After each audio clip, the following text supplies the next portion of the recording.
Chairman retired arm force officers ও welfare association rava.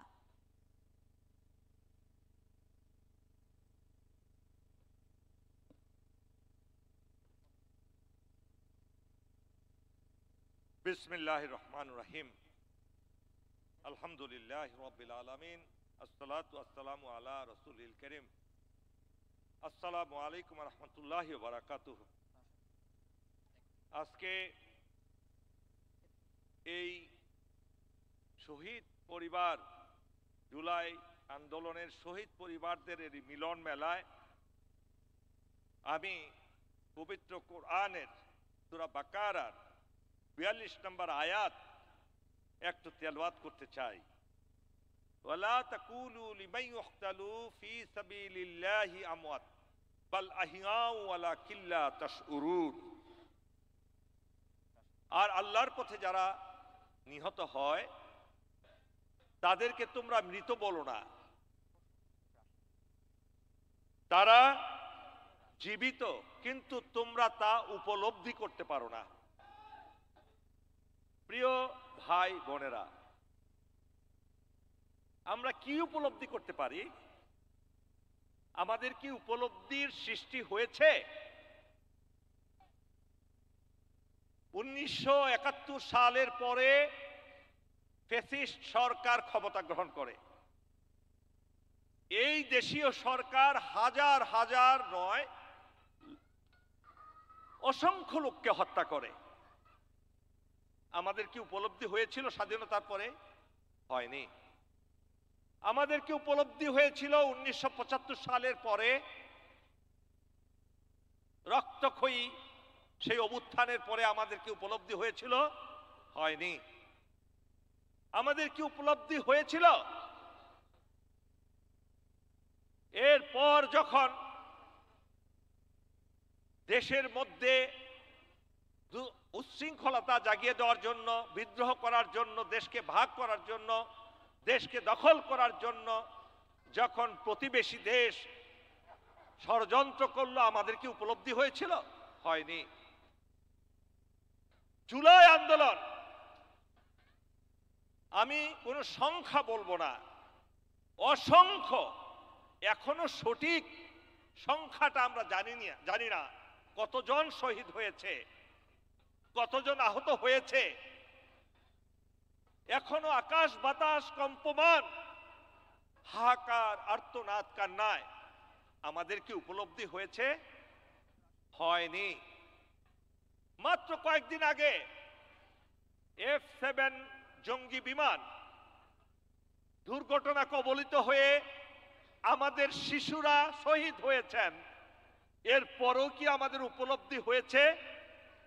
হয়নি। আমরা কিসের পিছনে দৌড়াচ্ছি?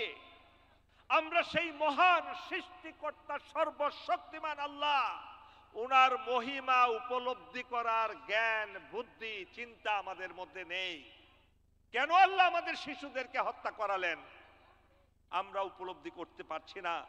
প্রিয় ভাই বোন, আপনারা সারা জীবন কান্নাকাটি করলেও বিচার হবে না, এটার সুরাহা হবে না, যদি না এই দেশে সঠিক, যোগ্য, ইমানদার, দেশপ্রেমিক নেতৃত্ব না প্রতিষ্ঠা করতে পারেন।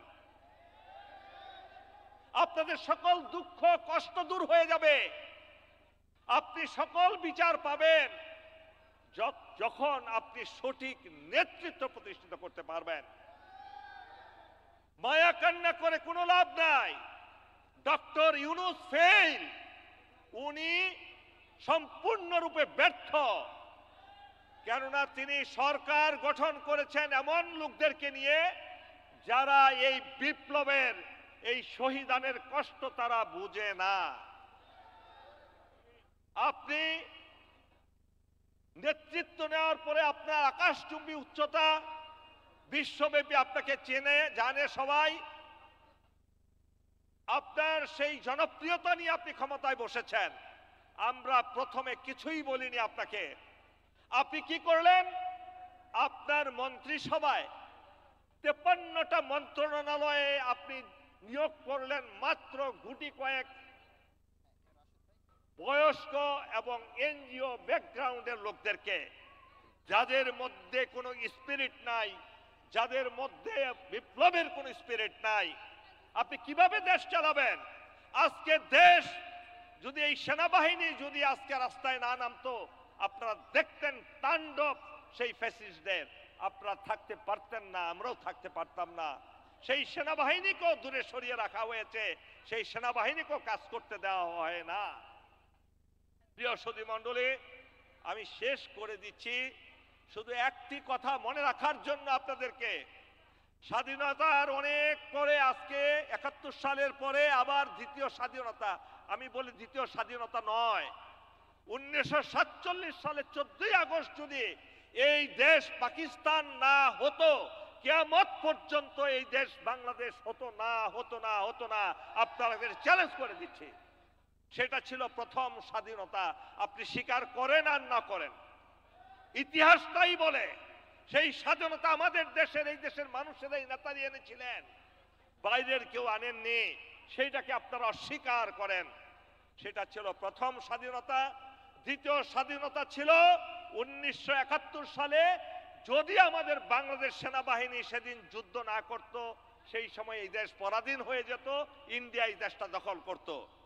আর তৃতীয় স্বাধীনতা হলো 5 আগস্ট, দ্বিতীয় নয়। আমার যুক্তি যদি আপনারা অপনোদন করতে পারেন, আমি মেনে নিব।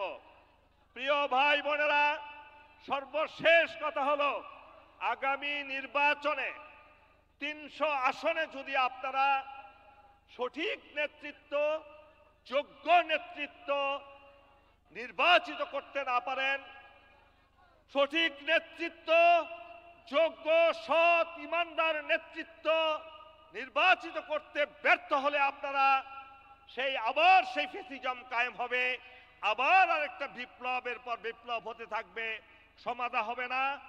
আল্লাহ অনেক জাতিকে ধ্বংস করে দিয়েছেন, দেশকে ধ্বংস করে দিয়েছেন, আমাদেরও তখন সেই ধ্বংসের পথে থাকতে হবে।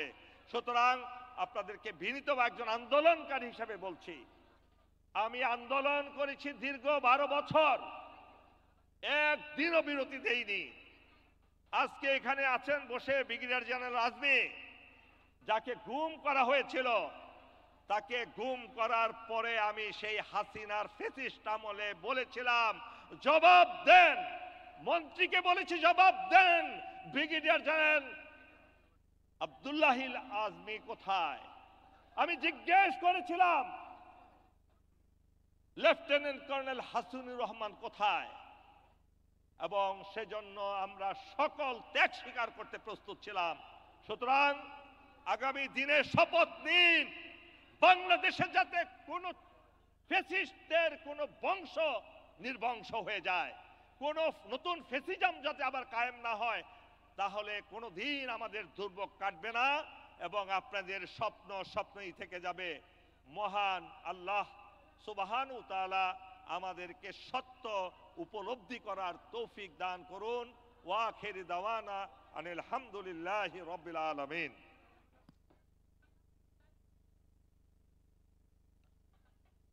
47-এর দেশভাগ, 71-এর মুক্তিযুদ্ধ বা 24-এ বাংলাদেশ